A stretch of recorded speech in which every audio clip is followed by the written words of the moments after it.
A autoridade da Palavra de Deus. Muitas vezes, os teólogos têm sido nossos inimigos. Tornaram a verdade em filosofia e a palavra em dogmas e credo, quando deveria ser como se o Mestre nos falasse. A palavra nos mostra como falaria Jesus se estivesse aqui. Ela ocupa seu lugar.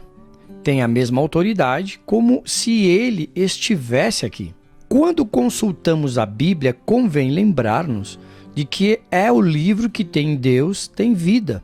O livro em que Deus habita. A palavra é sempre atual. Foi e é e será a voz de Deus. Nunca é ultrapassada. É sempre fresca e nova. Ao coração em comunhão com Deus, a palavra é tempo presente. É voz viva dos céus. A palavra é como seu autor, eterna, invariável e viva. A palavra são os sopros, a mente e a vontade de Deus. A palavra é Deus falando. É parte do próprio Deus. Permanece eternamente. Deus e sua palavra são um só. Jesus é a palavra e ele vive em mim. Leio a palavra. Alimento-me da palavra. É a palavra vive em mim. Quando eu quero mais de Cristo, alimento-me da sua palavra. Se quero mais conhecimento dele, aprendo mais da sua palavra. Seguro sua palavra nas mãos. Tenho-a no coração. Tenho-a nos lábios. Vivo à luz dela. Ela habita em mim. A palavra é minha cura e minha força. É o pão da vida para mim. É a própria habilidade de Deus em mim. A palavra é viva, como a vida de Cristo. Tudo o que ele é, sua palavra é. A palavra é minha confissão, a minha luz e salvação, o meu descanso e o meu travesseiro. A palavra me dá tranquilidade dentro da confusão e transforma minha derrota em vitória. Ela me dá satisfação onde reina a desolação. A palavra não é um livro comum. O hábito mais perigoso é tratar a palavra como se fosse um livro comum. Algumas pessoas declaram que ela é a revelação de Deus e, ao mesmo tempo, recorrem ao braço da carne para socorrê-las, quando essa palavra promete livramento perfeito. Tratam o fato da redenção como se fosse um belo romance. Leem artigos acerca da palavra, cantam hinos louvando-a e, contudo, vivem sob o domínio do adversário. Confessam continuamente enfermidade, temor, fraqueza e dúvida. Não obstante, essa revelação de Deus, de sua redenção, no sacrifício substitutivo de Cristo e, de fato, de ele estar assentado à destra de Deus, de ter consumado a obra que satisfaz perfeitamente as exigências da justiça e supre todas as necessidades dos homens.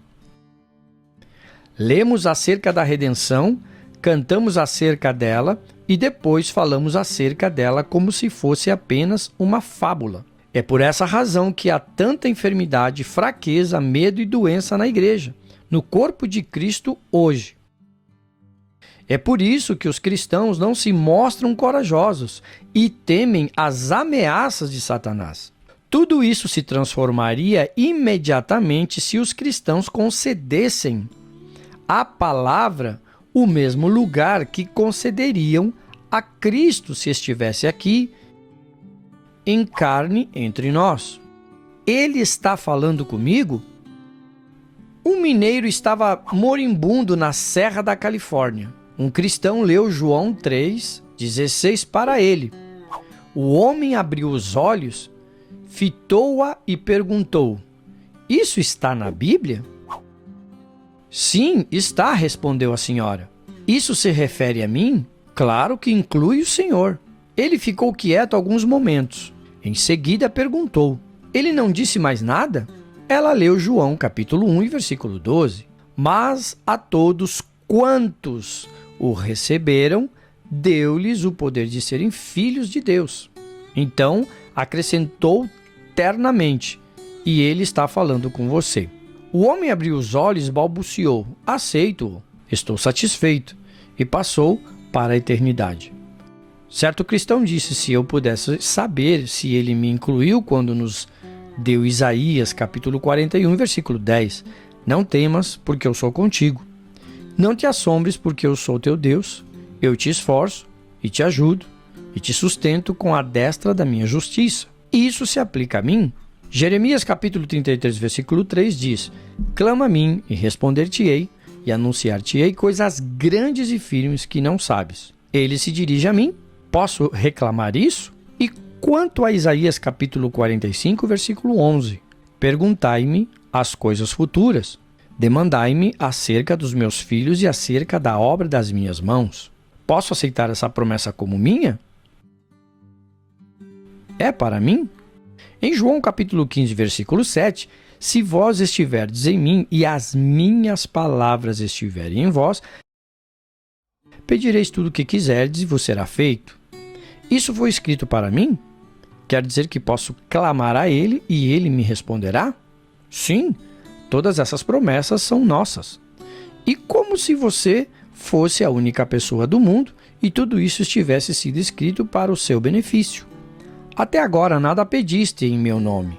Pedi e recebereis, para que a vossa alegria se cumpra. João capítulo 16, versículo 24. Esta promessa é sua. Não há dúvida de que pertence a você. É tanto sua como o cheque preenchido com o seu nome e assinado por um comerciante. A promessa é seu cheque.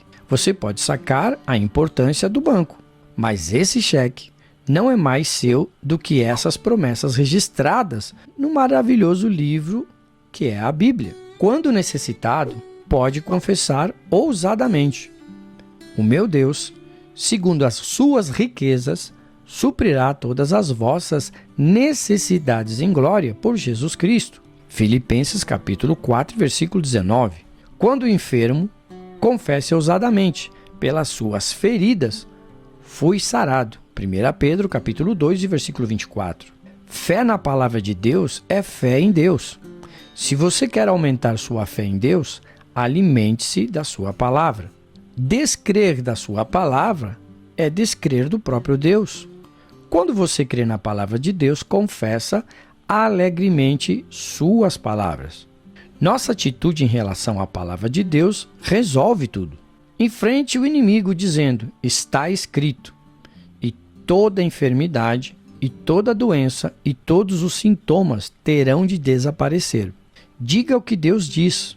Satanás não suportará isso. Ele é o inimigo derrotado e sabe disso desde o tempo em que Jesus ressuscitou como vencedor sobre a morte e o inferno. Ele sempre se esforçou para impedir que a igreja descobrisse isso. Sempre obedeceu a todas as ordens dos homens que se utilizam da palavra de Deus contra ele e ainda obedece. Quando o inimigo sabe que descobrimos os segredos de empregar o que está escrito, sua entrega é certa. Isso ele sabe. Confesse o que Deus diz. Enviou a sua palavra e o sarou. Salmo 107, versículo 20. É para o seu próprio caso. A palavra há de curá-lo. Confesse este versículo dizendo: Deus envia a sua palavra e me cura. E em seguida, louve-o por sua cura. O que Deus faz para uma pessoa, ele fará por todos os que creem em sua palavra. Ao confessar a palavra de Deus, sua confissão trará a cura. Ao confessar sua enfermidade, sua confissão o manterá enfermo. Confesse sempre a palavra de Deus, mesmo quando tiver sentimentos contrários, confesse a palavra. Confessar a palavra de Deus sempre dará vitória. Sua palavra cura hoje. Guarde firme sua confissão, mesmo quando o testemunho dos 5 sentidos contradizem a palavra de Deus. Mostre que você está estabelecido na palavra. A palavra é sempre vencedora. Ao declarar pelas suas feridas estou curado, você amarra as mãos de Satanás. Ele está derrotado e sabe disso. A palavra de Deus é a arma mais eficaz na terra para ser usada contra Satanás. Durante a grande tentação no deserto, Jesus não utilizou arma alguma, senão está escrito.